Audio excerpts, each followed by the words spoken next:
সম্মানিত বন্ধুগণ, আসসালামু আলাইকুম। দূরে কাছে দেশে অথবা সে বাইরে থেকে বন্ধুরা ঠিক এই মুহূর্তে যে যেখান থেকে বাস্তব জীবনের গল্প শোনার জন্য আমার সাথে জয়েন করেছেন আমি আপন।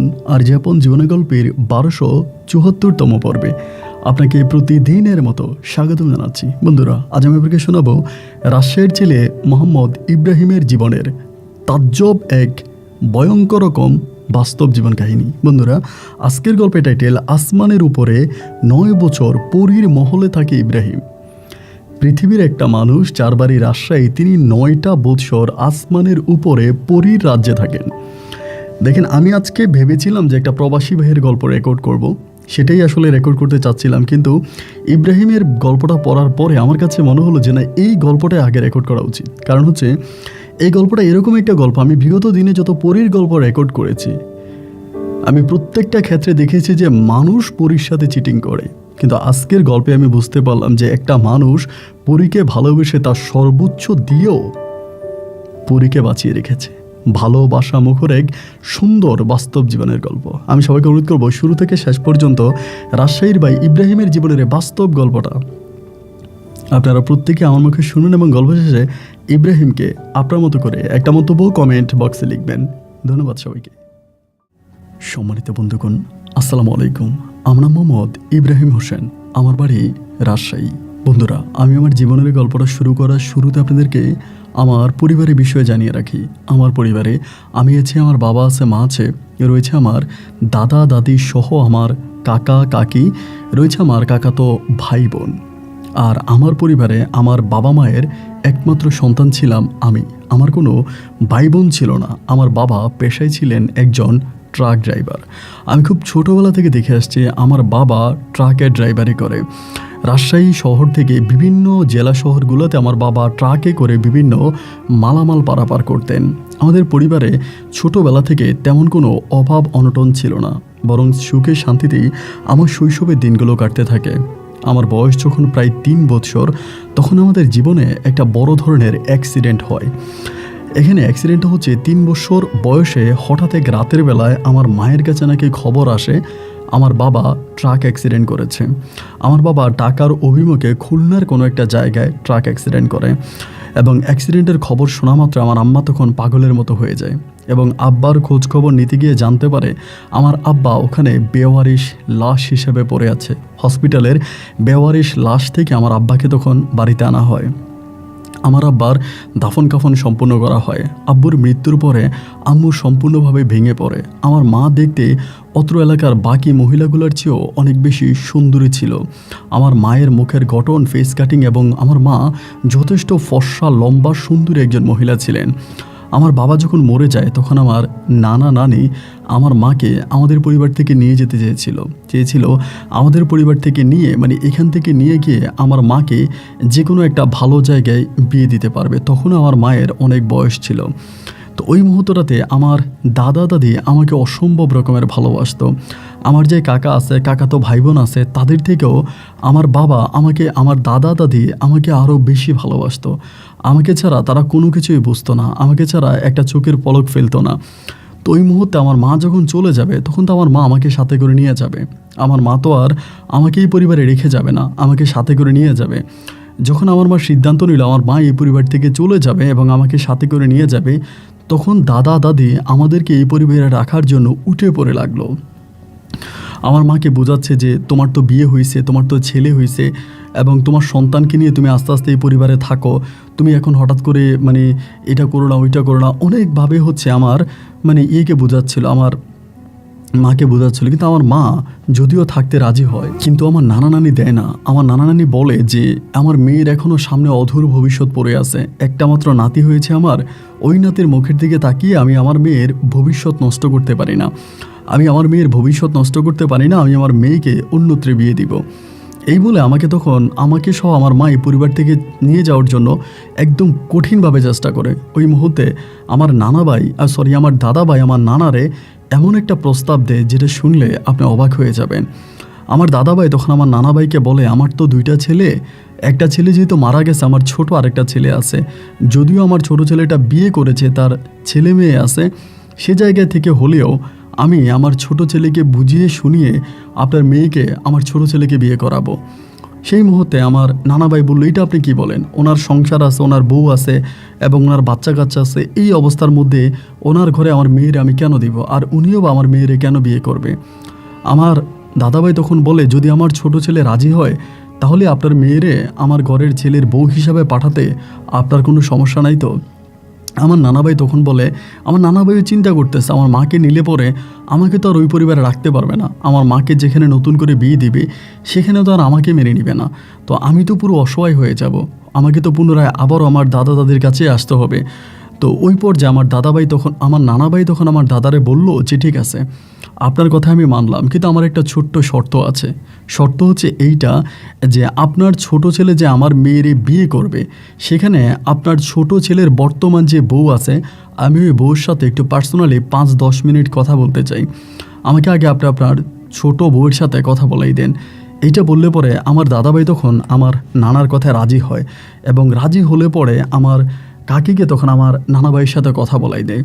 এক ঘরে একটা রুমে আমার নানাভাই তখন অনেকক্ষণ আমার কাকির সাথে কথাবার্তা বলে, এবং বেশ খানিকটা কথাবার্তা বলার পরে আমার আমার নানা এবং আমার কাকি দুজনে হাসতে হাসতে রুম থেকে বের হয়।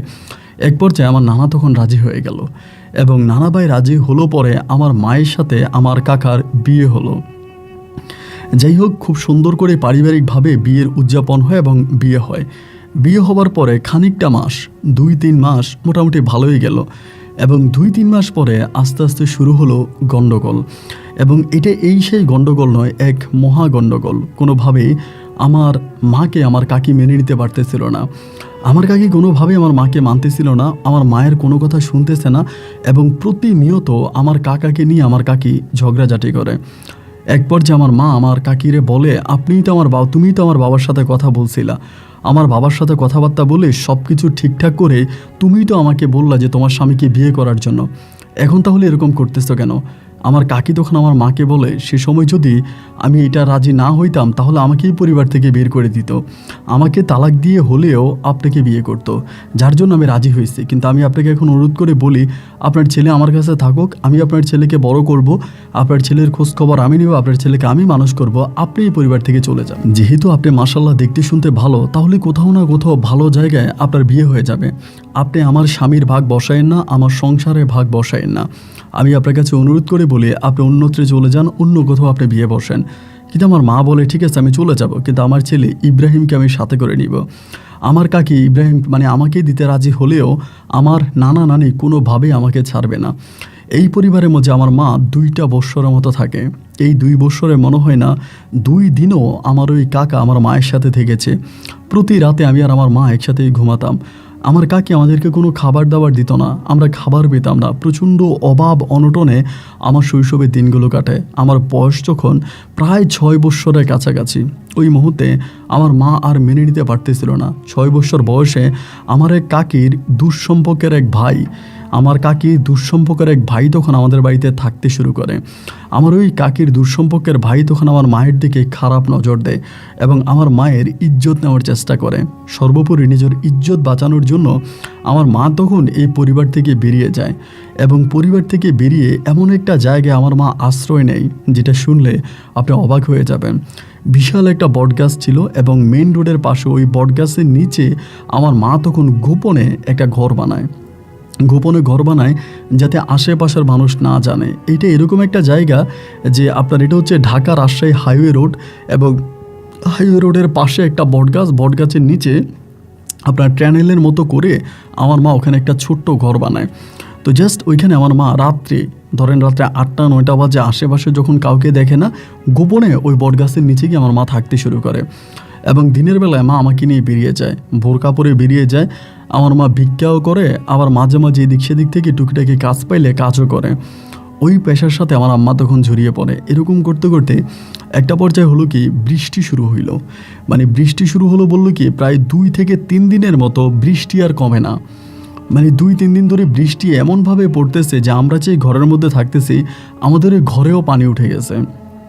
ওই আপনার বটগাছের নিচেও পানি জমে গেছে, এবং আমাদের ঘরে কোনো খাবার নাই, আমরা খেতে পারি না। এত পরিমাণের অভাব, বৃষ্টির কারণে ঘর থেকে বের হওয়া যায় না।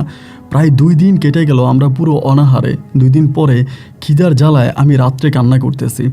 রাত্রে কান্না করতেছি, প্রচণ্ড রকম কান্না করতেছি। এমতো অবস্থায় আমার আম্মা তখন বের হয়েছে গভীর রাতে খাবারের উদ্দেশ্যে। আমি তখন বললাম যে তুমি এত রাতের বেলায় বের হয়ে খাবার কোথায় পাবা, তুমি দিনে যাও নাই কেন? মা বলে বৃষ্টি কমবে বলে তো সারাটা দিন কাটিয়ে দিলাম, কিন্তু বৃষ্টি তো আর কমলো না। এখন দেখি কোথাও দুমুঠো খাবার পাওয়া যায় কিনা।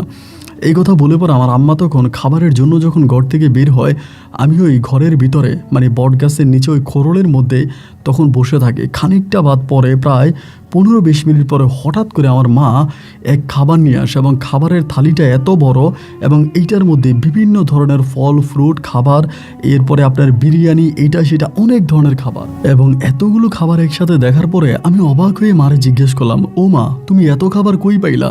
এত খাবার হঠাৎ করে তোমারে কে দিল? আমার আম্মা বলে, কথা কইস না, আগে খাইয়া নে। পরে আমি পেট ভরে খাই নেওয়ার পরে আমি বললাম, মা কে দিছে? আমার আম্মা তখন কিছু বলে না, মা শুধু আল্লাহ আল্লাহ করে মানে দোয়া পড়তেছে। রাতের বেলায় ঘুমিয়ে গেলাম। এরপরের দিনও বৃষ্টি, এরপর আমার আম্মা বৃষ্টির মধ্যে বের হয়েছে, কাজ টাজ কী করছে জানি না। সন্ধ্যার দিকে আম্মা তখন ঘরে আসছে। মা আমাকে বলে দিছে দিনের বেলায় যাতে আমি কখনো ঘরে না ঢুকে, আমি বটগাছের আশেপাশে এখানে সেখানে, কারণ আমাদের ওই স্থানটা যাতে কেউ বুঝতে না পারে এখানে যে আমি আর মা থাকি। যদি কেউ জানতে পারে তাহলে হয়তো আমাদের ক্ষতি করবে। অনেকের মনে হয়তো প্রশ্ন জাগতে পারে, তাহলে আমার নানার বাড়ি কী ছিল? আসলে আমার নানা নানি দুজনেই মারা যায়। আমার নানা ভাই মারা যাওয়ার ঠিক 4 মাস পরে আমার নানিমণি মারা যায়। আমার 3টা মামা ছিল, আমার ওই 3টা মামা আমার মাকে আশ্রয় দেয় নাই। আমার ওই 3 মামা আমার মাকে বলেছিল, বাবা বেঁচে থাকতে বারবার বলছিল ওই পরিবার থেকে চলে তোকে বিয়ে দেবো, কিন্তু তুই সন্তানের মায়ায় আসলি না। এখন যেহেতু বাবা মা মরে গিয়েছে, তুই আর আমাদের কাছে আসবি না। আমার মামারা, আমার মামিরা তখন আর আমার মাকে মেনে নেয় নেই। আমার মায়ের একমাত্র আশ্রয় ছিল তখন ঢাকা রাজশাহী হাইওয়ে রোডের পাশে বটগাছের নিচের ওই ছোট্ট ঘরতে। এরকম করে দিনটা কেটে গেল। দিনের বেলা আমার আম্মা খাবার দাবার দিল, রাতের বেলায় আমার আম্মা আর আমি শুয়ে আছি। আমি জানি না ঘড়ির সময় ওই সময় কখন হবে, তবে মধ্যরাতের প্রায় কাছাকাছি কেউ একজন এসে নারী কণ্ঠে আমার মাকে ডাকতেছে। 2টা ডাক দেওয়ার পরে মা আমারে বলে, তুই ঘরে একটু থাক, আমি আসতেছি। আমি বললাম, এত রাতের বেলায় তুমি কই যাইবা? আর আমাদের এই ঘরটা তো কেউ জানে না যে তুমি আর আমি এখানে থাকি, তাহলে তোমাকে ডাকতেছে কে?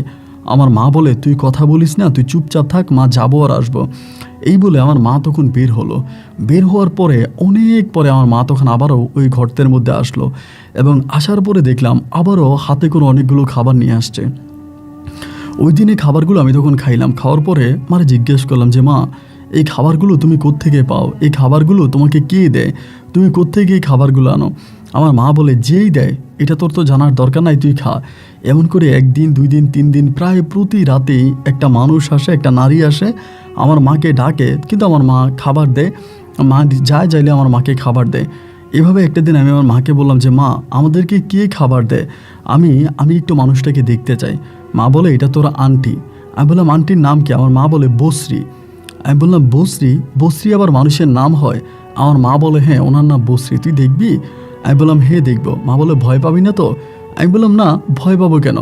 আমার মা বলে, ঠিক আছে, তাহলে তোর আজকে রাতে দেখাবো। এই দিনে রাতের বেলায় ওই রাতে আমার মা তখন যখন আমার মাকে ডাকে, আমার মা ঘরে বাইরে যায়, এবং বাইরে যাওয়ার পরে একটা মহিলাকে নিয়ে আমাদের ওই মানে আমরা যে জায়গাটার মধ্যে থাকি একটা গর্তের মতো ওখানে আসে। ভাই, আমি বললে হয়তো আপনি বিশ্বাস করবেন না, আমার মা যখন ওই মহিলাকে নিয়ে আমাদের গর্তের মধ্যে ঢুকে, আমার মনে হলো যেন পুরোটা গর্তের মধ্যে এত দারুণ সুগন্ধ আমি পাচ্ছি, এইরকম ঘ্রাণ আমি আমার জীবনে পাই নাই। ওনাকে দেখা মাত্রই আমার মা বলে, সালাম দাও। এরকম মানুষ আমি জীবনেও দেখি নাই, এত সুন্দর, এত ফর্সা। আমি মনে করতাম দুনিয়াতে সবচেয়ে বেশি সুন্দরী হচ্ছে আমার মা, আমার মায়ের চেয়েও সুন্দর আর কেউ হতে পারে না। কিন্তু এই মহিলাটাকে দেখে আমি অবাক হয়ে গেলাম। আমার কাছে মনে হলো এই মহিলাটা দেখতে আমার মায়ের থেকেও আরও বেশি সুন্দর। আমি অপলক দৃষ্টিতে ওনার মুখের দিকে তাকিয়ে আছি, এভাবে তাকিয়ে আছি। আমার মা তখন আমাকে বলে, ইব্রাহিম, সালাম দাও। আমি তখন সুন্দর করে সালাম দিলাম। আমার ওই বসরি আন্টি তখন সালামের উত্তর নিয়ে আমাকে বলে, তুমি খাবার খেয়েছো? খুব সুন্দর করে বলে। আমি বললাম, হ্যাঁ, খেয়েছি। এরকম করে মাঝে মাঝে ওই আন্টি গভীর রাত আমাদের ঘরে আসতো, আমার আম্মুর সাথে কথা বলতো, এবং আমাদের সাথে অনেকক্ষণ গল্পগুজব করে আন্টি আবারও চলে যেত। এক পর্যায়ে আমার আম্মা ঘরের বাইরে যাওয়া বন্ধ করে দেয়। দিনের বেলায় যে আমার আম্মা ঘরের বাইরে যেত, কাজ করতো, ভিক্ষা করতো, কাজের সন্ধান করতো, এক পর্যায়ে আমার আম্মা আর ঘরের বাইরে যায় না। ওই বসরি আন্টি রাতের বেলায় আমাদের জন্য খাবার নিয়ে আসে, আমাদের জন্য ফল ফ্রুট নিয়ে আসে, আমাদের জন্য জামা কাপড় নিয়ে আসে, এবং এসব পরেই এসব খেয়ে আমরা তখন দিন পার করতেছিলাম। গভীর রাতে এখানে একটা পুকুর আছে ওই রাস্তার পাশেই, ওই পুকুরের মধ্যে আমি আর মা গোসল করি। আমরা সারা রাত জেগে থাকি। আন্টি আসে, আমাদের সাথে গল্প গুজব করে, কথাবার্তা বলে, এবং আমরা রাতের বেলায় ঘুমাই। রাতের বেলায় আন্টির সাথে জেগে থাকি, দিনের বেলায় ঘুমাই। এরকম করে 1 দিন 2 দিন 3 দিন করে সময়গুলো পাস হতেছে, এবং আমিও মোটামুটি প্রায় অনেকটাই বড় হচ্ছি। এরকম করতে করতে একটা সময় আন্টি প্রতিনিয়ত আসাটা বন্ধ করে দেয়। আগে যেরকম সবসময় আসতো, এখন আর সবসময় আসে না। মাসে মাঝে মাঝে 3 দিন 4 দিন 5 দিন পর এরকম করে আসে। আর ওই সময়টাতে কিন্তু আমরা আমাদের ঘরটা পরিবর্তন করে ফেলি। আগে আমরা যেখানে থাকতাম ওইখানে আমি থাকি না, ওইখানটা পরিবর্তন করে আমরা তখন নতুন আরেকটা ঘর নিই। এবং ওই ঘরটা ভাড়া একটা ঘর নেই। ওই ভাড়া ঘরে থাকতেছিলাম। আমার আম্মা তখন তরকারি বিক্রি করতো, রাস্তার পাশেই হচ্ছে তরকারি বিক্রি করতো। ওই তরকারি বিক্রি করতাম আর ভাড়া বাসায় থাকতাম। মাঝে মাঝে রাতের বেলায় ওই বস্রি আন্টি আমাদের বাসায় আসতো, আমার আম্মুর সাথে গল্প গুজব করতো, আমাদের সাথে কথাবার্তা বলতো, এবং একটা পর্যায়ে উনি চলে যেত। এরকম করে 1 দিন 2 দিন 3 দিন করে সময়গুলো সামনের দিকে যাচ্ছে, আর আমি আস্তে আস্তে করে বড় হচ্ছি। একটা পর্যায়ে মোটামুটি প্রায় আমি অনেকটাই বড় হয়ে যাই, এবং অনেকটা বড় হয়ে যাওয়ার পরেও ওই বস্রি আন্টি তখনও মাঝে মাঝে আমাদের কাছে আসতো। তো একটা সময় কিন্তু আমি এটা জেনে যাই যে উনি আসলে কোনো মানুষ নয়, উনি একটা পরী বা জিন জাতীয় উনি, আমি এটা জানতাম। কিন্তু আমার মাঝে কোনো ভয় কাজ করতো না। এই কারণে যে উনি তো অলওয়েজ আমাদের কাছে আসতো, আমাদের সাথে গল্প করতো, আমাদের সাথে কথাবার্তা বলতো, সবসময় তাকে দেখতাম। সুতরাং সবসময় তাকে দেখতে দেখতে নিজের মাঝে যে একটা ভয় ছিল, ওই ভয়টা তখন কেটে গেল। তখন আর ভয় লাগে না। আন্টি আসে, আন্টি কথাবার্তা বলে, আন্টির সাথে দেখা হয়, মানে নিজের ভিতর যে একটা ভয় লাগা, ওই ভয়টা তখন পরিপূর্ণভাবে কেটে গেল। আমি আর ভয় পাই না। এরকমভাবে 1 দিন 2 দিন 3 দিন করে কাটতে কাটতে আমার বয়স তখন প্রায় 14 থেকে 15 বৎসরের কাছাকাছি। 14-15 বৎসরে তখন আমার মা অনেকটা অসুস্থ হয়ে যায়, অনেক বেশি অসুস্থ হয়ে যায়। আমার মা আগের মতো হাঁটাচলা করতে পারে না, আগের মতো দোকানদারি করতে পারে না। বেশিরভাগ সময় আমার মা তখন ঘরের মধ্যেই থাকে। মা যখন ঘরে থাকে, আমি তখন দোকানদারি করি। বাইরে আমি তখন হচ্ছে বিভিন্ন ধরনের সবজি বিক্রি করি, সবজি কিনে আনি এবং কিনে এনে সবজি বিক্রি করি। এই কাজটাই তখন আমি করতেছিলাম। মাঝে মাঝে রাতের বেলায় বস্রি আন্টি আসতো, আমাদের সাথে গল্পগুজব করতো, কথাবার্তা বলতো। এইভাবে সময়গুলো কাটতে কাটতে আমার বয়স প্রায় 15 থেকে 16-এর কাছাকাছি, ঠিক সঠিক খেয়াল নাই, 15-16 হবে। ওই বয়সে আমার মা তখন মারা যায়। আমার বয়স যখন 15-16, তখনই আমার আম্মা মারা যায়। এবং রাতের বেলা আম্মা মারা গেলে পরে আমি ওই রাতে, মানে ওই সময় আমি খুব ক্লিয়ারভাবে বুঝতে পারি যে এইটা আসলে বস্রি আসলেই কোনো মানুষ নয়, তিনি একটা পরী বা জিন। কারণ আমার আম্মা মারা যাওয়ার পরে আমার মামা মামি, আমার মামারা সবাই আসে। যদিও লাস্টের দিকে আমার মামা মামিরা আমাদের সাথে মোটামুটি ভালো হয়ে যায়। সবাই আসে আমার মায়ের লাশ নিয়ে যায় আমার নানু বাড়িতে, এবং নানু বাড়িতে নিলে পরে আমার নানা নানের কবরের পাশে আমার মাকে দাফন করা হয়। সেখানে বস্রি আন্টি আসে, এবং বস্রি আন্টি অনেকটা কান্নাকাটি করে আমার মায়ের লাশের পাশে বসে থাকে। এবং আমি একটা জিনিস খেয়াল করে দেখলাম যে বস্রি আন্টিকে কেউ দেখতে পায় না, ওনাকে কেউ দেখতে পায় না, কিন্তু ওনাকে শুধুমাত্র আমি দেখতে পাই।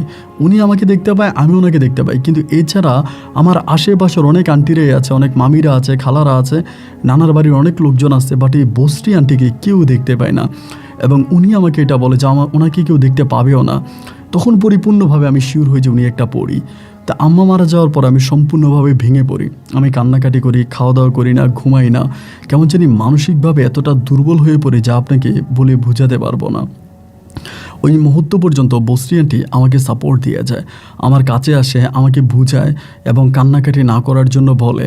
এবং এরকম করে বলে, পৃথিবীর সব মানুষ তো একদিন চলে যায়, সবাইকে একদিন মরতে হয়। তোমার মা মরে গেছে, এতে তুমি কষ্ট পেও না, আমি তো আছি, আমি তোমার মা। আমি তখন বস্রি আন্টিকে মা বলে ডাকতাম। উনি আমাকে যথেষ্ট পরিমাণের সাপোর্ট করতো, অনেক ভালোবাসতো, যে ভালোবাসার বর্ণনা আমি আপনাকে দিয়ে শেষ করতে পারবো না। 1 দিন 2 দিন 3 দিন 4 দিন সময়গুলো কাটতে কাটতে আমার বয়স তখন প্রায় 19 বৎসরের কাছাকাছি হলো।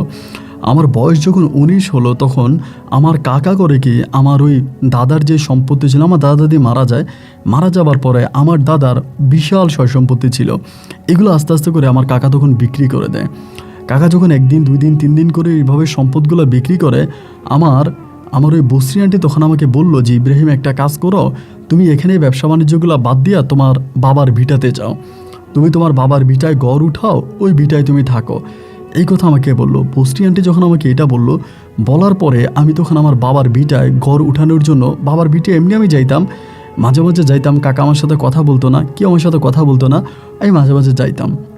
এবং গেলে পরে একটা সময় আমি সেই এলাকার মেম্বারের সাথে কথা বলি, এবং মেম্বারের সাথে কথাবার্তা বলার পরে মেম্বার তখন আমাকে ঘর উঠানোর অনুমতি দিল।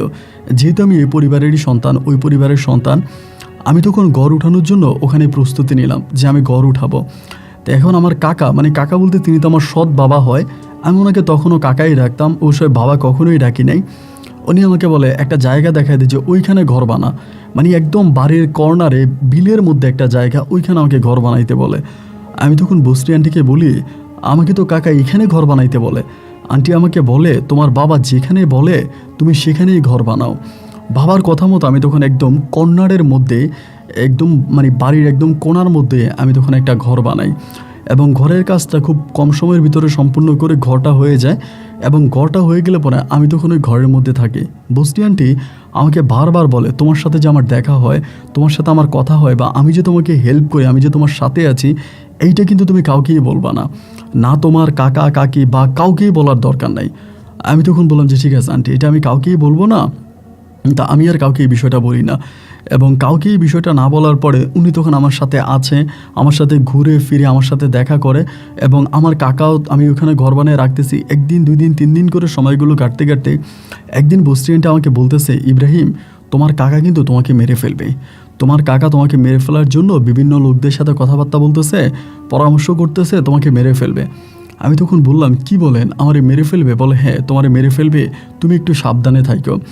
এবং এরকম করে একদিন রাতের বেলা আমার যতটুকু মনে আছে, আমি শুয়ে আছি, আমি ঘরের মধ্যে শুয়ে আছি, এবং শুয়ে থাকা অবস্থায় আমাদের মানে পার্শ্ববর্তী গ্রামের হারুন মুন্সি বলে একজন লোক আছে, ওনার সবাই হারু বলে, উনি একটু গুন্ডা হারু নামে পরিচিত। উনি বিভিন্ন দরবার কারবার করে এবং একটু খারাপ টাইপের লোক। এবং ওই লোকটা তখন আমাদের ঘরের মানে দরজার ভিতরে অনেক রাতে তখন চিৎকার দিয়ে উঠছে, মানে খুব জোরে চিৎকার দিছে।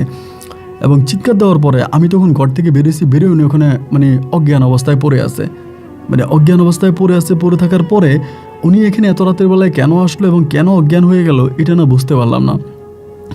ওনাকে তখন বাড়িতে নিয়ে যাওয়া হলো, এবং বাড়িতে নিয়ে যাওয়ার পরে পরের দিন আমি তখন জানতে পারি উনি নাকি আমার ঘরের দরজার সামনে এক মানে মহিলাকে বসে থাকতে দেখেছে, এবং খুবই বিকৃত চেহারার এক মহিলা উনি নাকি বসে থাকতে দেখে, এবং দেখে উনি ভয় পেয়ে যায়, ভয় পেয়ে চিৎকার দিয়ে উনি জ্ঞান হারিয়ে ফেলে। আমি যখন বস্তি আন্টির সাথে কথাবার্তা বলি, বস্তি আন্টি তখন আমাকে বলতেছে, তোমার ঘরের দরজায় আমি বসেছিলাম। আমি বললাম, এই লোকটা কেন আসছে? আন্টি আমাকে বলে, ও তোমাকে মেরে ফেলার জন্য আসছে।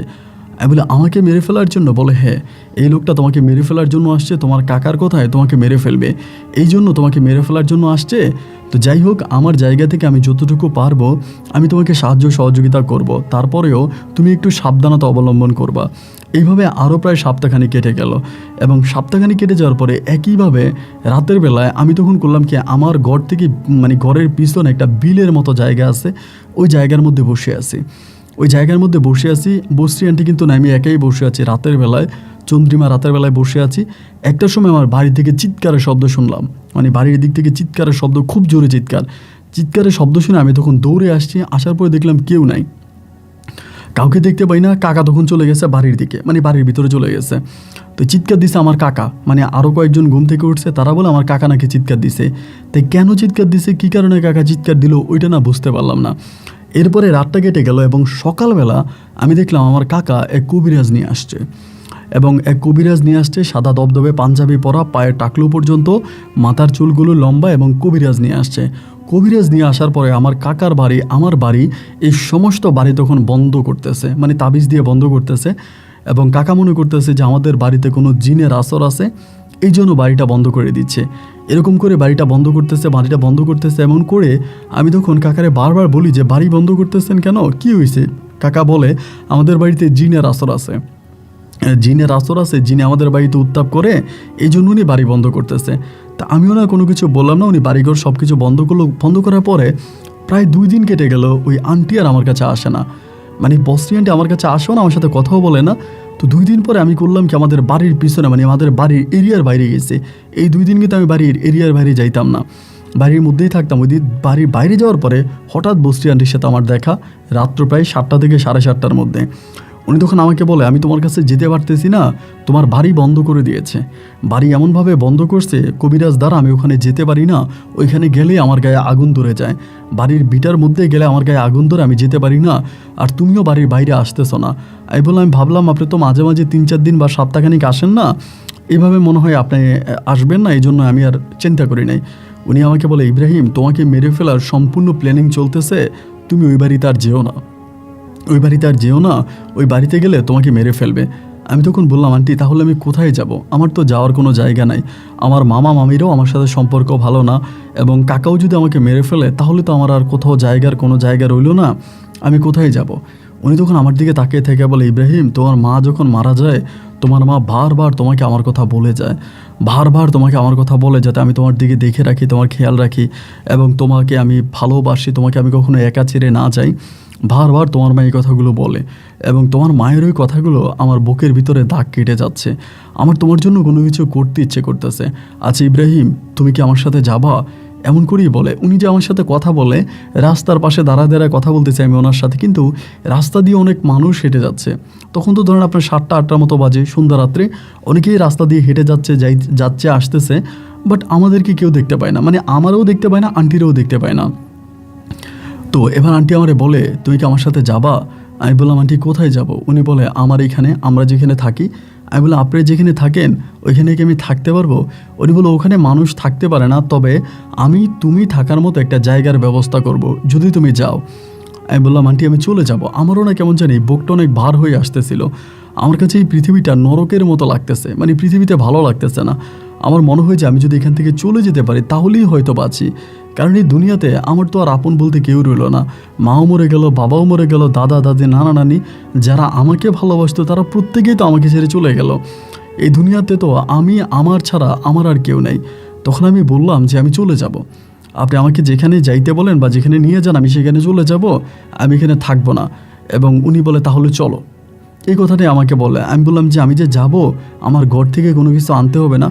উনি বলে, না তোমার কোনো কিছু ঘর থেকে আনতে হবে না, আমি তোমাকে আজকেই নিয়ে যাব। এই কথা বলে ওনার সাথে হাঁটতে হাঁটতে হাঁটতে হাঁটতে আমাদের বাড়ির পাশে একটা বিল আছে, উনি অনেক বড় একটা বিল, ওই বিলের ধারে আমাকে নিয়ে যায়। ওইখানে বসে আমরা দুজনে কথা বলতেছি, আন্টি আমার পাশে বসে আছে, আমি ওনার পাশে বসে আসি, কথা বলতেছি। কথা বলতে বলতে বলতে বলতে আকাশে বড় একটা চাঁদ উঠেছে, খুব সুন্দর লাগতেছিল। ওই মুহূর্তে উনি আমাকে বলে, ইব্রাহিম তাহলে এখন চলো, এই মুহূর্তে আমি তোমাকে নিতে পারবো, তোমাকে নিয়ে যাওয়ার রাস্তা ক্লিয়ার হয়ে গেছে, এতক্ষণ পর্যন্ত নিতে পারতাম না, রাস্তা খোলে নাই, বাট এখন রাস্তা খুলছে, চলো আমি তোমাকে নিয়ে যাব। এবং আমি বললাম যে আন্টি কীভাবে যাব, মানে কীভাবে যাওয়া যায়? উনি বলে, আমিই তোমাকে নিয়ে যাব, তুমি আমার কাছে আসো। এইটা বলার পরে আমি জানি অনেকের কাছে এগুলো কাল্পনিক মনে হবে, কিন্তু আমার কাছে যেটা ঘটেছে সেটার সাক্ষী আমি নিজেই। উনি তখন আমার চোখের মধ্যে হাত দিল, চোখের মধ্যে হাত দিয়ে ওনার কাঁধের উপরে আমার মাথাটা রাখলো, শুধু ওনার কাঁধের উপরে আমার মাথাটা রাখলো আর চোখটা বন্ধ করালো, আমাকে বললো চোখটা খুইল না।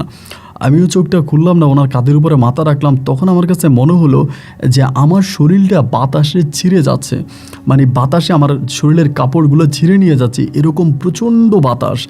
এবং এই বাতাসের মাঝেই একটা পর্যায়ে উনি আমারে বললো, চোখ খোলো। আমি তখন চোখ খুললাম, চোখ খোলার পরে ওই জায়গাটায় আমি নিঃশ্বাস নিতে পারতেছি না, আমার নিঃশ্বাসটা বারবার আটকে যাচ্ছে, মনে হয় যেন আমার মুখের মধ্যে কেউ একজন ধরে রেখেছে, আমি ক্লিয়ার করে নিঃশ্বাস নিতে পারি না। আমি তখন বললাম, আন্টি আমি তো নিঃশ্বাস নিতে পারি না। উনি তখন কী করলো, এরকম হাত দিয়ে আমার মুখের মধ্যে যখন দেয়, মানে মুখের মধ্যে ধরে, আমি তখন নিঃশ্বাস নিতে পারি, আবার হাত সরাই ফেললে নিঃশ্বাস নিতে পারি না। তো আমি ওই খানিকটা সময় প্রায় 2-3 মিনিটের মতো যেটা দেখলাম, যে আমরা নিচ থেকে যে একটা আকাশ দেখি, আব দেখি, আকাশের যে আপগুলো আছে, যে আপগুলো উড়ে উড়ে যায়, মাটি থেকে যে আকাশের আপগুলো দেখা যায়, আমার কাছে মনে হলো যে আমি ওই আবির উপরে বসে আছি। আপনারা যারা বিমান জার্নি করেছেন, যারা বিমানে চলাফেরা করেছেন, আপনারা বিমান থেকে নিচের দিকে তাকালে যেরকম একটা আকাশে একটা আবের আবরণ দেখা যায়, আমার কাছে মনে হলো যে ওই আবের একটা আবরণের মধ্যে আমি বসে আছি। চারদিকে শুধু সাদা ধোঁয়া আর ধোঁয়া, কোনো মানুষ নাই, কিছু নাই, একেবারে নিশ্চুপ নীরব একটা জায়গা।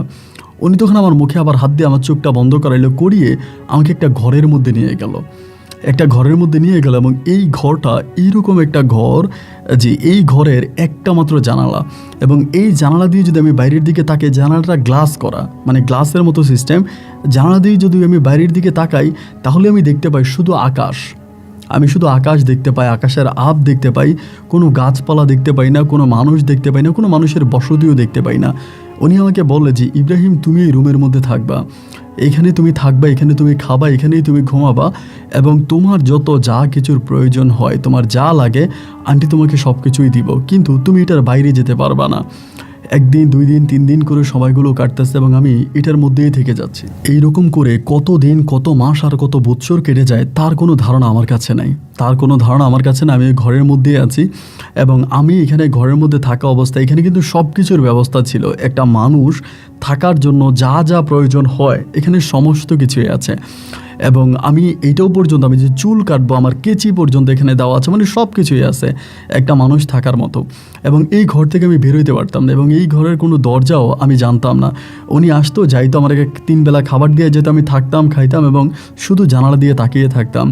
জানালা দিয়ে তাকিয়ে থেকে আমি সেই দৃশ্যটাই দেখতাম যারা বিমানে চড়া অবস্থায়, প্লেন চড়া অবস্থায় জানালা দিয়ে যে ধরনের দৃশ্য দেখতে পান, আমি ঠিক একই দৃশ্য তখন জানালা দিয়ে দেখতাম। এরকম করে সময়গুলো কাটতেছে। বেশ কিছুদিন পরে একদিন আন্টি আমাকে বলতেছে, ইব্রাহিম, আমি কয়েকদিন ধরে তোমার কাছে আসতে পারবো না, তোমার কাছে আরেকজন আসবে, আরেকজনকে আমি তোমার সেবা যত্ন করার জন্য দিয়ে যাব, আমি কয়েকদিন আসতে পারবো না।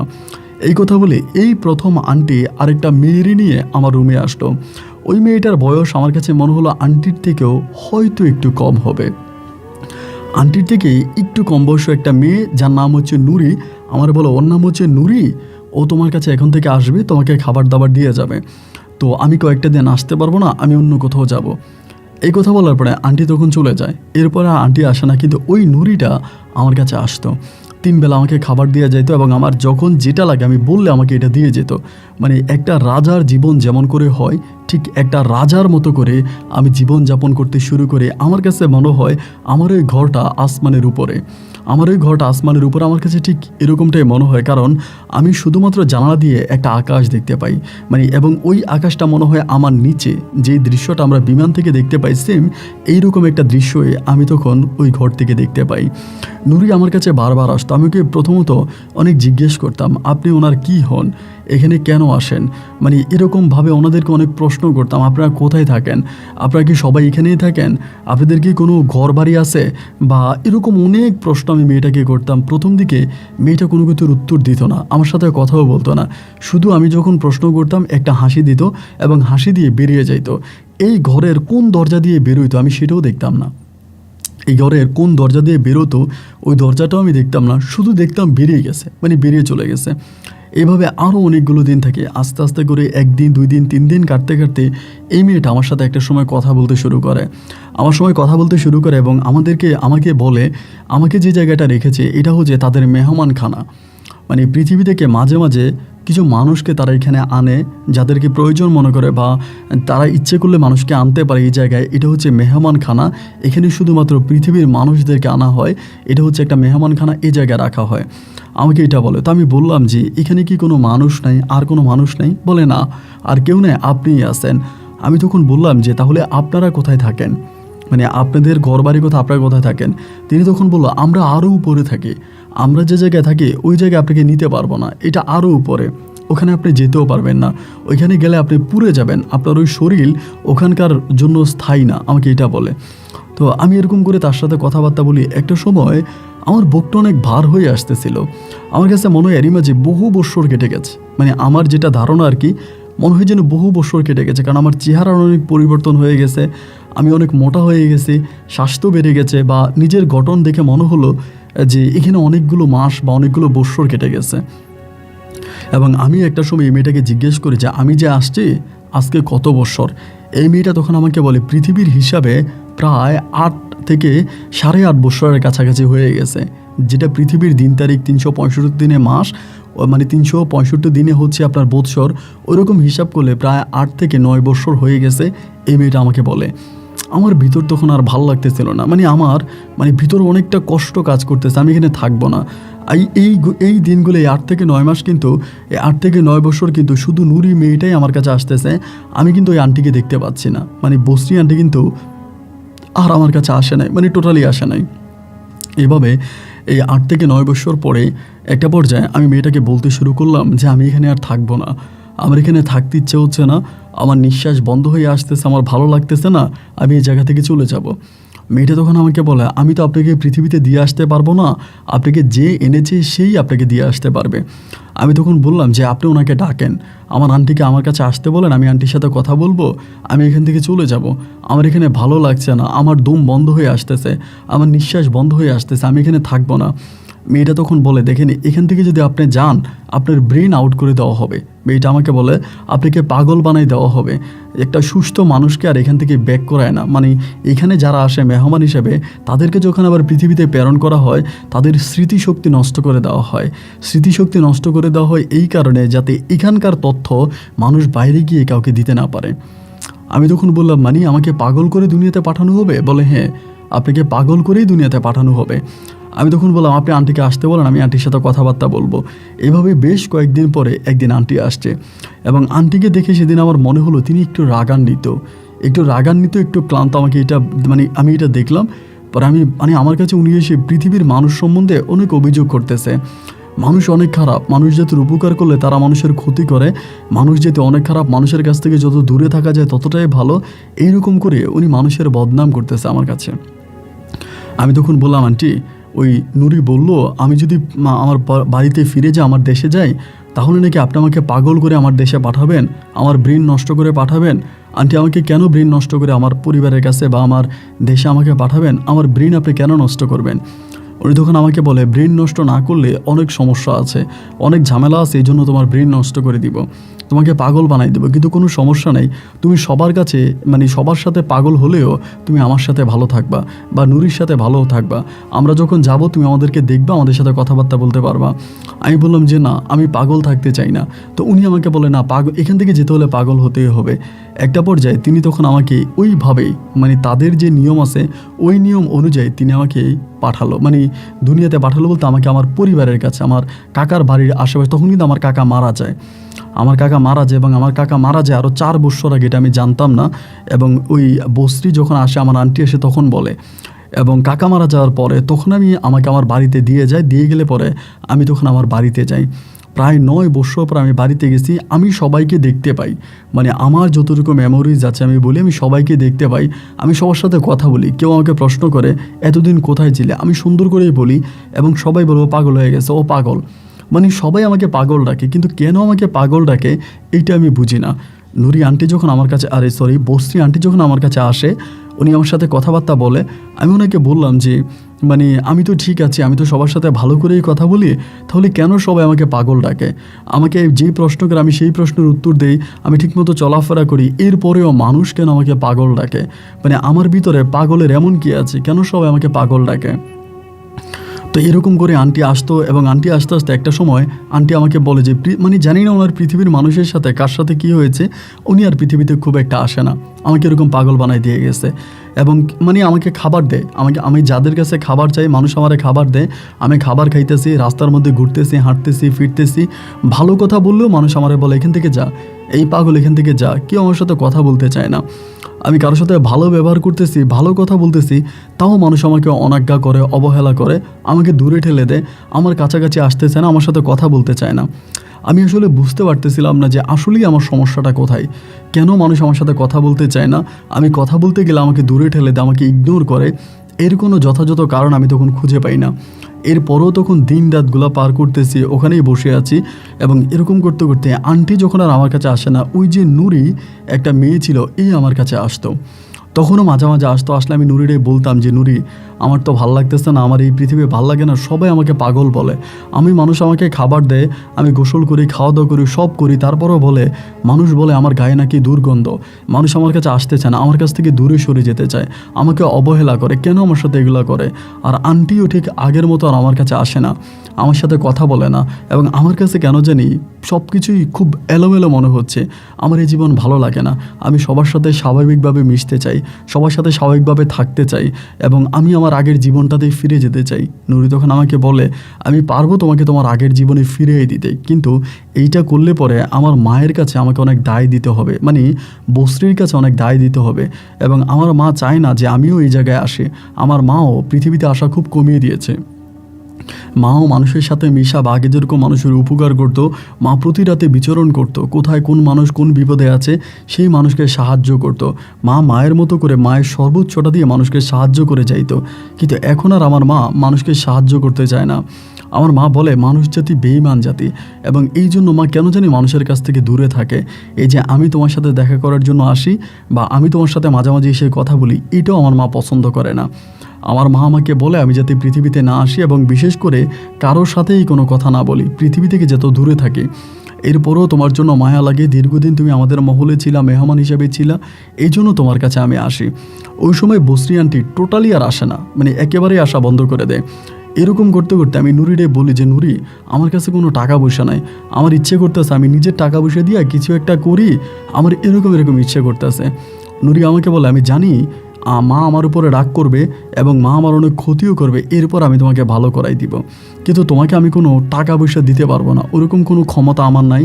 যদিও কিছু ক্ষমতা থাকে সেটা হচ্ছে আমার মায়ের, আমার মা হয়তো দেয় নাই কিছু বা দিবেও না, আর আমি তোমারে কিছু দিতে পারবো না। তবে আমি তোমাকে ভালো করে একটা লাইন দেখাই দিতে পারি, একটা ঠিকানা দিতে পারি, ওইখানে গেলে তুমি কিছু পাবা। আমাকে বলে, আমি তখন বললাম মানে ঠিকানা আমি তোমাকে বুঝলাম না। এরপরেও 3 দিন ধরে আমাকে একটা জায়গার মধ্যে নিয়ে আটকায় রাখে, মানে আমাদের এলাকাতেই একটা নির্গম একটা জায়গা, ওইখানে নিয়ে আটকায় রাখে। এবং 3 দিন ও বিভিন্ন দোয়া দরুদ পড়ে এমনি সামনে 3 দিন পরে আমাকে মোটামুটি ভালো করে আমাকে বলে এখন তুমি তোমার স্বাভাবিক জীবনে এবং তুমি সবার সাথে কথা বলতে পারবা, সবাই তোমাকে বুঝবে, তুমিও সবাইকে বুঝবা, এবং তুমি যে ভালো হয়ে গেছো এটা সবাই এখন বুঝতে পারবে। তো আমার কাছে কোনো টাকা পয়সা নেই, আমি তোমাকে একটা ঠিকানা দিতে পারি। ওই ঠিকানায় তোমার পূর্বপুরুষ, মানে আমার পূর্বপুরুষ, আমার 7 জন্মের আগে, মানে আমার 7ম পুরুষ যিনি ছিলেন, আমার জন্মের আগে 7ম পুরুষ, আমার বংশের 7ম পুরুষ, তিনি কিছু গয়নাগাটি এক জায়গার ভিতরে রেখে যায়। এক জায়গার মধ্যে মানে গর্ত করে একটা জায়গায় কিছু গয়নাগাটি রেখে যায়। ওইখানে আগে একটা হিন্দুদের মন্দির ছিল, এবং আমাদের পূর্বপুরুষ যারা ছিল তারা হিন্দু ছিল, তারা ছিল হিন্দু, এবং হিন্দুত্ববাদে তারা ওই মন্দিরের পিছনে একটা গর্ত করে গয়নাগাটি রেখে যায়। এই ঠিকানাটা তখন নুরি আমাকে দেয়।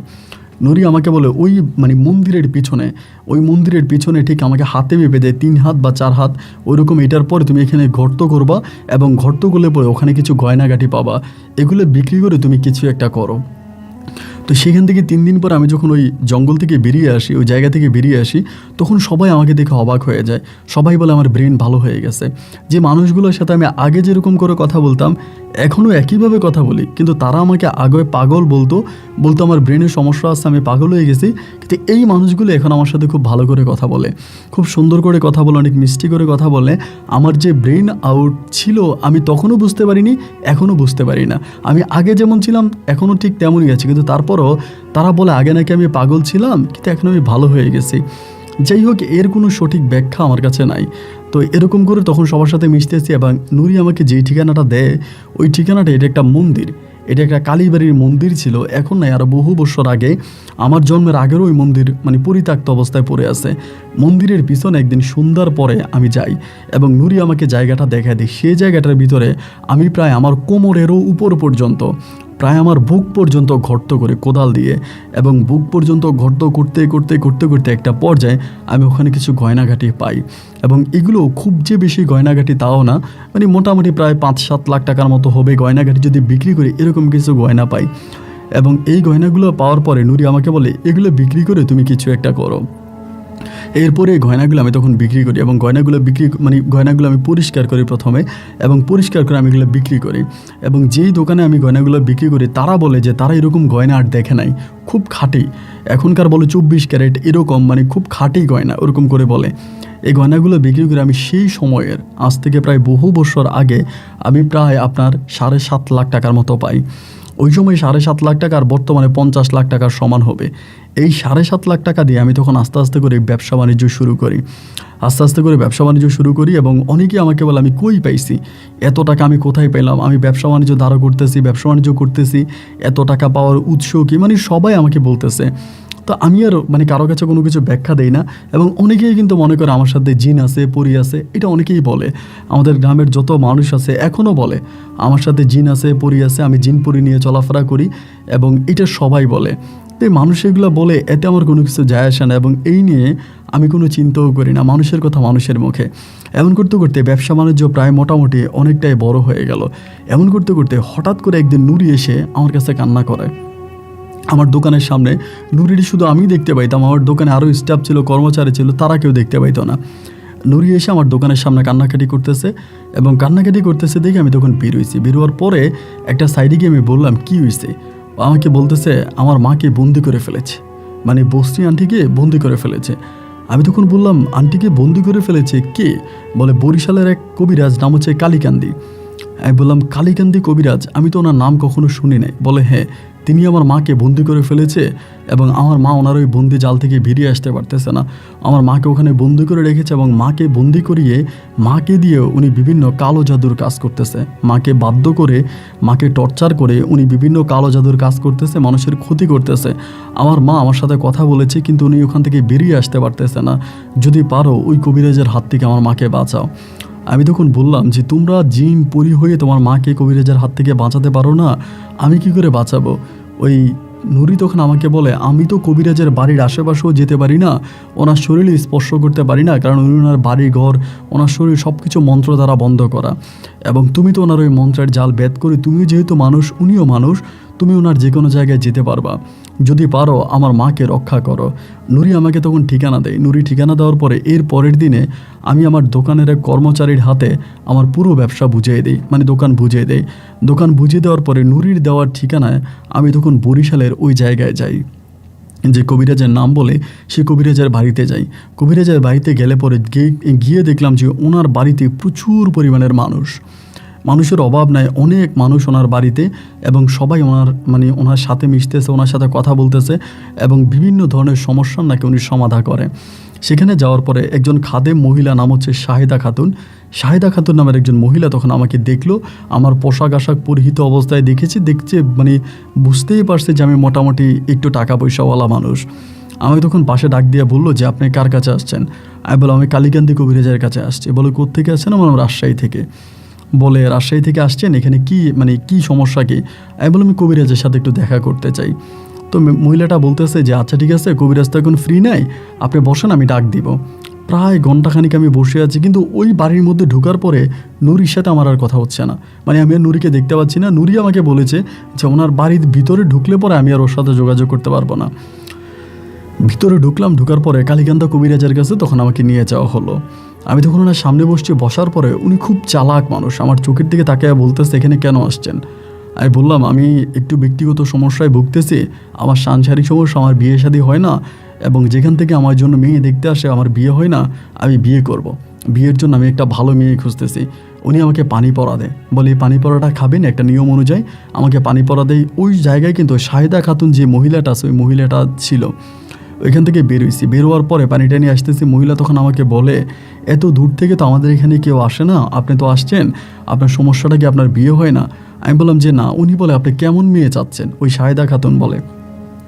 আমি বললাম যে আসলে আমি চাচ্ছি অন্তত দেখতে শুনতে যেমনই হোক, খারাপ হোক ভালো হোক, এগুলো আমার মনের কথা না, জাস্ট একটা জায়গায় ফর্মালিটি রক্ষা করার জন্য আমি কথাগুলো বলতেছি, যে দেখতে শুনতে যেমনই হোক একটা মেয়ে হলে হয় যারা আমি বিয়ে করব, যার সাথে আমি সংসার করবো, থাকবো। মেয়েটা যাতে আমাকে একটু বুঝে শোনে, আমাকে একটু আদর যত্ন করে, আমাকে টেক কেয়ার করে, অতটুকুই। এই শাহিদা খাতুন তখন আমাকে বলে কিছু মনে করবেন না, আপনার সাথে তো আজকে আমার প্রথম দেখা, এরপরেও আপনার সাথে কথাবার্তা বলে আমার খুব ভালো লেগেছে, আপনি কি করেন? আমি তখন বললাম রাজশাহীতে আমার এরকম আড়ত আছে, ব্যবসা আছে। পরে আমাকে বলে ও আচ্ছা, তো তাহলে তো আপনি অনেক বড় ব্যবসায়িক মানুষ, তাহলে তার হবে না? আমি বললাম যে না হবে, কি আপনি আমাকে বলেন। বলে না, যদি আপনি কিছু না মনে করেন, আমার একটা মেয়ে আছে, নাম হচ্ছে সানজিদা, আমার মেয়েটাও দেখতে শুনতে অনেকটা সুন্দরী আছে, তো আমার মেয়েটা অনেক ভালো, যদি আপনি আমার মেয়েটাকে দেখতেন, পছন্দ হলে আপনি আমার মেয়েকে বিয়ে করতে পারেন। আমি তখন বললাম যে আপনার ঠিকানাটা আমাকে লিখে দেন। পরে ওনার পুরো ঠিকানাটা একটা কাগজ আমাকে লিখে দিল। লিখে দেওয়ার পর আমি বললাম ঠিক আছে, আজকে আমি চলে যাচ্ছি, এর পরের বারে আমি আমার আত্মীয় স্বজনদেরকে নিয়ে এসে আপনার মেয়েকে দেখে যাব। এইটা বলে সেই বাউন্ডারি থেকে বের হওয়ার সাথে সাথে আমার নুরির সাথে দেখা, নুরি ওখানেই দাঁড়িয়ে আছে। নুরি আমারে বলে তুমি একটা কাজ করো, তুমি ওই সানজিদারে বিয়ে করো। আমি বললাম আমি তো কখনো বিয়ে করবো না, আমার তো পৃথিবীতে বিয়ে করার কোনো ইচ্ছা নাই, তুমি আমারে কি বলতেছো সানজিদাকে বিয়ে করার জন্য? ও আমাকে বলে তুমি সানজিদাকে বিয়ে করো, যদি সানজিদাকে বিয়ে করো তবে তুমি আমার মাকে রক্ষা করতে পারবো ওখান থেকে, অন্যথায় তুমি আমার মাকে ওখান থেকে বাঁচাতে পারবা না। আমি বললাম, দেখো আমার তো বিয়ে করার ইচ্ছা নাই, আমি বিয়ে শাদী করবো না, তুমি আমাকে কেন বিয়ে করাতে চাচ্ছ? নুরি আমাকে বলে, প্লিজ তুমি আমার এই কথাটা শোনো, তুমি বিয়েটা করো, তুমি ওই মেয়েটাকে বিয়েটা করো, ওই মেয়েটাকে বিয়েটা করলে তুমি অনেক কিছুই করতে পারবো আমার মায়ের জন্য। তো আমি বললাম যে আচ্ছা ঠিক আছে। তো এখন তো আর ওনার কাছে যাব না, 2 দিন পরে। তো আমি তখন আবারও চলে আসছি, আসার পরে 3 দিন পরে আমার দোকানের 2জন লোক আর আমার 2 মামারে নিয়ে আমি তখন ওই বাড়িতে আবারও গেছি, কবিরাজের বাড়িতে। তো যা ওই সময় তো মোবাইল ফোন ছিল না, আপনার মোবাইল ফোনের ব্যবস্থা নাই, যে মানে এইসব চিঠিপত্রের মাধ্যমে আদান প্রদান হইতো। তো পরে আমি গেছি, যাওয়ার পর ওই কবিরাজের বাড়িতে, কালীকান্দা কবিরাজের বাড়িতে যাওয়ার পরে শাহিদার সাথে তখন আমার দেখা, মানে ওই মহিলার সাথে।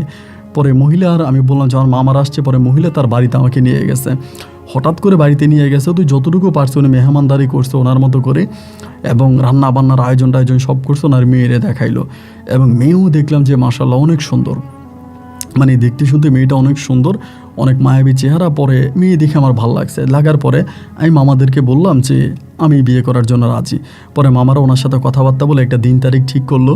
কিন্তু আমি তখনও নুরিরে বলতেছি আমি বিয়ে করতে চাই না, আমার বিয়ে করার ইচ্ছা নাই। কিন্তু নুরি আমারে বলে, তুমি এই বিয়েটা করলে আমার মাকে এই কারাগার থেকে মুক্তি করতে পারবা। এরপরে মামাদের সাথে আলোচনা করে এলাকার লোকজনদেরকে দিয়ে তখন আমি এই শাহিদা খাতুনের মেয়ে সানজিদাকে আমি তখন বিবাহ করতে পারি। এবং সানজিদাকে বিয়ে করার প্রায় সপ্তাহখানিক পরে ওই কালীকান্দা কবিরাজ তখন তার বাড়িতে আমাকে দাওয়াত দেয়, আমাকে আর সানজিদাকে দাওয়াত দেয়। এদিক দিয়ে নুরি আমাকে বলে দিল, কালীকান্দা কবিরাজ যখন তোমাকে দাওয়াত দিবে, তুমি যখন তার বাড়িতে যাবা অবশ্যই তুমি তার বাড়িতে একটা পাথর খুঁজবা। তার বাড়িতে একটা পাথর আছে, ওই পাথরের বর্ণনাটা আমাকে দিল যে পাথরটা এরকম, ওই পাথরটা কোথায় আছে তুমি এই জিনিসটা দেখবা। আমি তখন বললাম যে আচ্ছা ঠিক আছে, আমি পাথরটা কই আছে এটা আমি দেখব। এই কথা বলার পরে কালীকান্দা কবিরাজ আমাকে দাওয়াত দিয়ে ওনার বাড়িতে নিয়ে গেল। নিয়ে যাওয়ার পরে বলল যে দেখেছো তুমি আমার কাছে এসেছো, তোমার বিয়ে হয়ে গেছে, এবং এমন একটা মেয়ের সাথে তোমার বিয়ে হয়েছে যে মেয়েটা দেখতে অনেক রূপসী, অনেক সুন্দরী, এবং মেয়ের মা আমার খাদেম। তো ঠিক আছে, তুমি ভালো থাকো। উনি আমাকে দাওয়াত দিয়ে ওনার নিজের মেয়েকে বিয়ে দিলে যেরকমভাবে আপ্যায়ন করতো, খাওয়া দাওয়ার আয়োজন করতো, ঠিক একইভাবে আপ্যায়ন করলো, খাওয়া দাওয়ার আয়োজন করলো। আমি খাওয়া দাওয়া করলাম। খাওয়া দাওয়া করার পরে উনি তখন আমাকে বললো যে তুমি আজকে রাতটা থেকে যাও। আমাকে বললো যেহেতু তোমার বাড়ি অনেক দূরে, আর তুমি তো তোমার ওই শ্বশুরবাড়িতে ছিলে, এটা তোমার আরেক শ্বশুরবাড়ি, এখানে তুমি আরেকটা রাত থাকো। আমি আসলে থাকার জন্যই রাজি। ওই রাতের বেলা আমি থাকতে আমি শাহিদা খাতুনকে জিজ্ঞেস করতাম যে মা, এই কালীকান্দি কবিরাজ তিনি মূলত কবিরাজি করে কীভাবে? তো বলে উনি আমাকে তখন আমার ওই শাশুড়ি তখন আমাকে পাথরের সন্ধান দেয়, যে ওনার কাছে একটা পাথর আছে, উনি যে কোনো পানির মধ্যে ওই পাথরটা ভিজে এই পানিটাই মানুষকে দেয় এবং মানুষের বিভিন্ন উপকার হয়। তবে বেশিরভাগই তিনি কালো জাদু করে এবং মানুষদেরকে এইগুলো করায়। পরে আমি বললাম যে আমার ওই পাথরটা দেখতে ইচ্ছে করতেছে। উনি আমাকে বলে, এটা তো তুমি দিনের বেলায় দেখবা না, এটা তুমি রাতের বেলায় দেখবা না, দিনের বেলায় আমি তোমার পাথরটা দেখাবো। যদিও এটা বাইরের লোকদেরকে দেখানো ঠিক না, আমি তোমাকে দেখাবো। এরপরের দিনে যখন দুপুরবেলা কালীকান্দা কবিরাজ বাইরে গেছে এবং ওনার ওই ঘরের ভিতরে বা আশ্রম রুমে আমি যখন যাইলাম, তখন দেখলাম গ্লাস দিয়ে, মানে একটা গ্লাসের মধ্যে ঠিক এই আকারের একটা পাথর আছে, এটা উনি নিচে দিয়ে গ্লাসের মধ্যে ঢুকায়, আবার নিচে দিয়ে বের করে, যেখান দিয়ে উনি হাত দেয় ওইখান দিয়ে উনি তালা মেরে রাখে। মানে তালাটা খুলবে, হাত দিবে, পাথরটা বের করবে, গ্লাস দিয়ে পাথরটা দেখা যায় জল করা পাথরটা বের করে পানিতে ভিজাবে, আবার ওই পাথরটা ওই জায়গার মধ্যে রেখে দেয়, তালা মেরে দেয়, চাবি ওনার কাছে। দূর থেকে আমি তখন পাথরটা দেখলাম, দেখার পরে আমি একটু অবাক হয়ে গেলাম। এবং ওই পাথর, এরকম পাথর আমি আমার জীবনে দেখি নাই, একটু অলৌকিক টাইপের একটা পাথর। এটা বলার পরে নুরি তখন আমাকে বললো, একটা কাজ করো, আমার আবার ওই বাড়ি থেকে বেরোলে নুরির সাথে যোগাযোগ হয়, কথা হয়।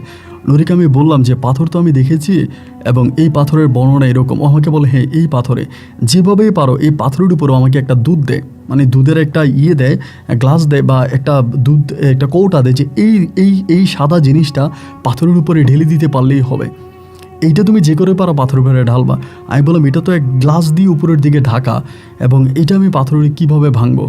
ও আমাকে বলে যেভাবেই পারো তুমি উপরের যে প্রলেপটা আছে, মানে গ্লাসটা আছে, যে গ্লাস দেওয়া আছে ওই গ্লাসটা ভেঙে ফেলো, গ্লাসটা ভেঙে পাথরের উপরে শুধু এই দুধটা ঢেলে দাও, পাথরের উপরে দুধটা ঢেলে দিলেই পরে আর এই পাথরের কার্যক্রম নষ্ট হয়ে যাবে, আর আমার ময় কবিরাজের জাল থেকে মুক্তি হয়ে যাবে।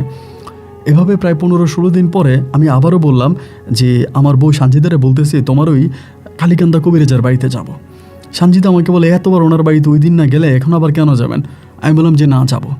এমন করে মানে দেরেমি করতে করতে আমি একদিন আবারও গেছি। ঠিক দুপুরবেলা আমি আমার শাশুড়ি আবারও বলতেছি যে শাশুড়ি আমি ওই পাথরটা একটু দেখবো। দুপুরে যখন কবিরাজ বেরোয়ছেন আমাকে পাথর দেখাতে নিয়ে গেছে। আমি যাওয়ার সময় হাতে একটা হাতুড়ি নিয়ে যাই এবং কবিরাজ বের হওয়া মাত্র আমি তখন হাতুড়ি দিয়ে একবারিতে উপরে গ্লাসটা ভেঙে ফেলি। উপরে যে গ্লাস ছিল গ্লাসটা ভেঙে ফেলার পরেই ওই মুহূর্তে আমার শাশুড়ি আমার হাত ধরে ফেলে, হাত ধরে বলতেছে ও জামাই এটা কী করতেছেন আপনি, কবিরাজ তো আমাকে মেরে ফেলবে। আমি বললাম আপনি রাখেন, আমি পাথর নিব না। এই বলে আমি তখন পকেট থেকে ওই দুধের কোটাটা বের করলাম, করে মুখটা খুলে এরকম বয়মের মতো ছিল, এই পুরোটা দুধ আমি তখন এই পাথরের উপরে ঢেলে দিলাম। এবং পাথরের উপরে দুধটা ঢালার পরে ভাই আপনি বিশ্বাস করবেন কিনা জানি না, এই পাথরটার মধ্যে এই মুহূর্তের মধ্যে আগুন ধরে গেছে। পাথরটার মধ্যে মুহূর্তের মধ্যে আগুন ধরে এটা থেকে ধোঁয়া বেরোইতে শুরু হয়েছে। এই অবস্থার ভিতরে কালীকান্দা কবিরাজ তখন দৌড়ে আসছে। উনি আসার পর উনি জায়গার মধ্যে একটা চিৎকার দিয়ে উনি ওখানে জ্ঞান হারিয়ে ফেলে। জ্ঞান হারিয়ে ফেলার পরে আমার শাশুড়ি আমাকে বলে এটা তুমি কী করলা?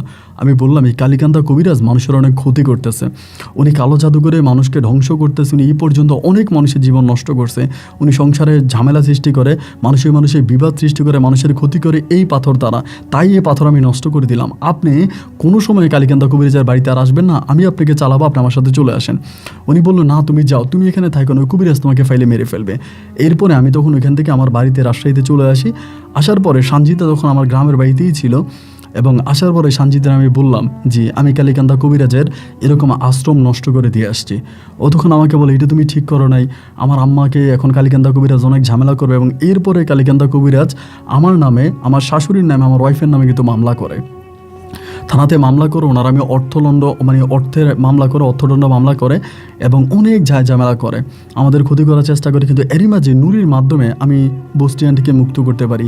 শুধু একদিন বস্তি আন্টি ওখান থেকে মুক্ত হওয়ার পর আমার সাথে দেখা করে এবং দেখা করে উনি বলে উনি আর কখনোই আমাদের কাছে আসবে না, উনি আর কখনোই পৃথিবীর কোনো মানুষের উপকার করবে না, কোনো মানুষের কাছে উনি আসবে না এবং উনি কখনোই আর আসবে না। এটা বলে উনি খুব রাগ হয়ে উনি চলে যায়। অনেকে আমি আর দেখি নাই, কখনোই দেখি নাই। তবে নুরি আমার কাছে এরপরে মাঝে মাঝে আসতো।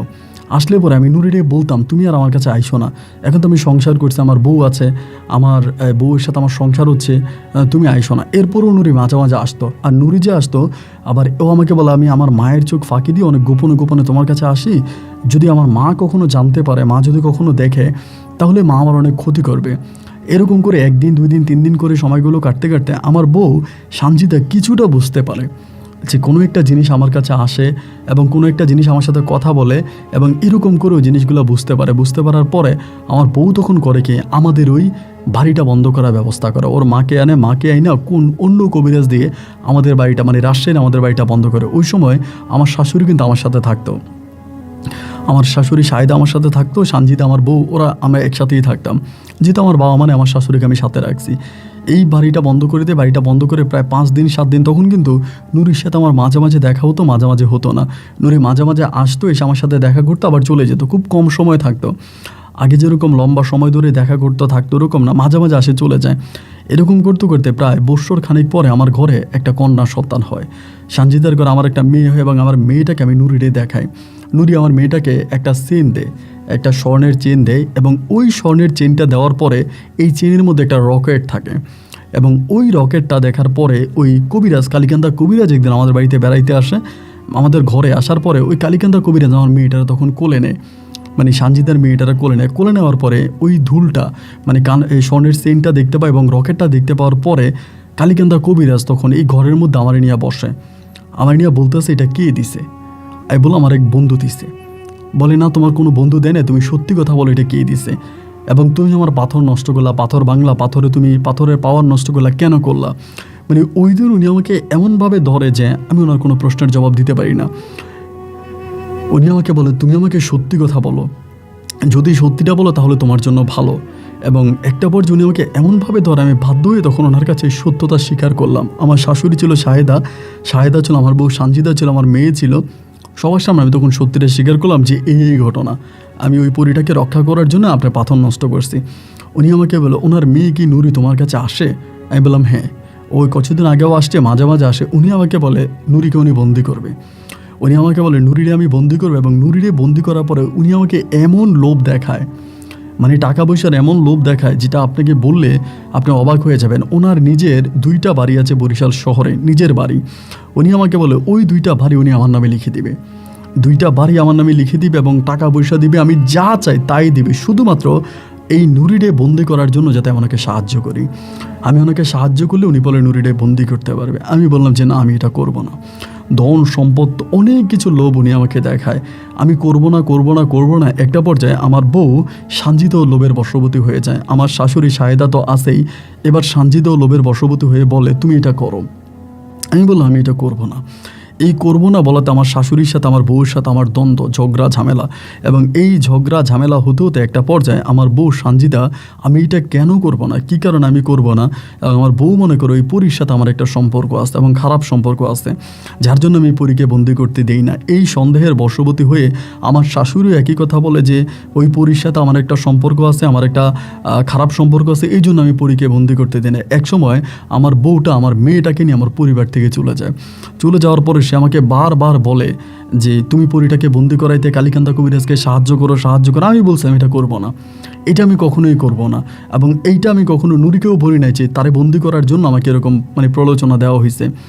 একটা পর্যায়ে এরকম হয়েছে যে এই রাগে, এই ক্ষোভে আমার বউ সানজিদা আমাকে ডিভোর্স দিয়ে দেয়।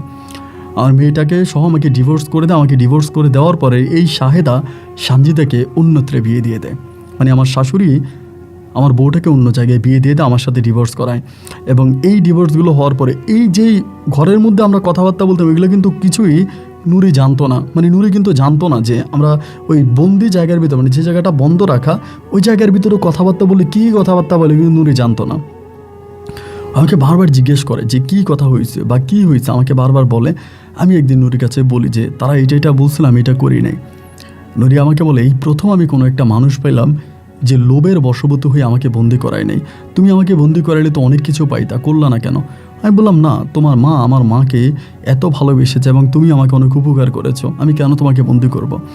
এরপর আমি এই নুরির সাথে আজ অবধি পর্যন্ত 2025 সাল চলতেছে, আমার বর্তমান বয়স প্রায় 40-এর কাছাকাছি, 40-45 হবে এরকম বয়স।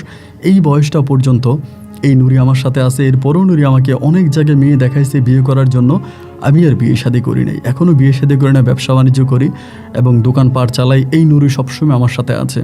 তো নুরি আমার সাথে আছে, এটা আমাদের এলাকার অনেকেই জানে। মানুষ আমার কাছে আসে পানি পড়ার জন্য, তাবিজ পড়ার জন্য, যে আমার সাথে পড়ি আছে, আমি যাতে মানুষের উপকার করি। কিন্তু বিশ্বাস করেন আজ পর্যন্ত এই নুরি আমার সাথে থাকা অবস্থা আমি কাউকে এক গ্লাস পানি পরাও দিই নেই, এবং নুরিও আমাকে এটা নিষেধ করেছে। এটা প্রয়োজনে আমাকে বলে এটা মানুষের ক্ষতি করা। আমি কাউকে এক গ্লাস পানি পরাও দিই না, এবং ও আমার সাথে আছে, এটা আমার এলাকার পুরো এলাকার লোকজন সবাই জানে। আমি এখন ব্যবসা বাণিজ্য করি, আমার সমস্ত লোকেরা জানে ও আমার সাথে আছে, এবং অনেকেই মনে করে ও আমার সাথে থাকার কারণে আমি বিয়ে শাদী করি না। আসলে ও আমার সাথে থাকার কারণে যে আমি বিয়ে শাদী করি, এটা পুরোই মিথ্যে কথা। নুরির সাথে আমার ওরকম কোনো সম্পর্ক নাই। ও আমার কাছে আমার একজন বন্ধুর মতো, ভালো বন্ধু, আমার সাথে আসে, আমার সাথে কথাবার্তা বলে, আমার সাথে থাকে, কিন্তু কোনোদিনও তার প্রতি আমার খারাপ কিছু কাজ করে নাই। আমি বিয়ে এমনিতেই করি নাই, আমার আর ভালো লাগে নাই। যাই হোক, আমি আপনার গল্পগুলো শুনে ভালো লাগে। অনেকের কাছে বলি যে পরীর সাথে আমার কোনো খারাপ সম্পর্ক নাই, সবাই বলে আছে, যার জন্য আপনার মাধ্যমে আমার এলাকার অনেক মানুষই আপনার গল্প শুনে। যেমন আমার দোকানদার, আমার দোকানে একটা ছেলে থাকে সাইফুল নামের, আমার ম্যানেজার, ও আপনার পাগল ভক্ত, ওর বউ আপনার গল্প শোনো, ওর বউয়ের মাধ্যমে আমি আপনাকে পেয়েছি, এবং ওর বউ বলে যে আমি নাকি পরীর সাথে খারাপ সম্পর্ক করি। তো যার জন্য আমি আপনাকে বললাম যে ভাই, যদি পারেন আপনি আমার গল্প রেকর্ড করবেন, এবং যদি পারেন কখনও রাজশাহীতে আসা হয়, এখন তো আমের সময়, আপনি আমার বাড়িতে আপনার জন্য আমের দাওয়াত রইল। ভালো থাকবেন, আসসালামু আলাইকুম।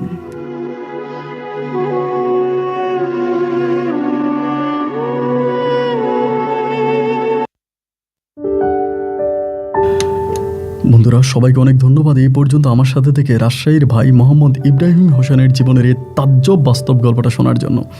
দেখেন, এই গল্পগুলো যখন রেকর্ড করি আমার কাছে কেন জানি অনেক কিছুই মনে হয়, আপনার কাছে কি মনে হয় জানেন, আমার নিজের ভিতর অনেক কিছু মনে হয় এইটা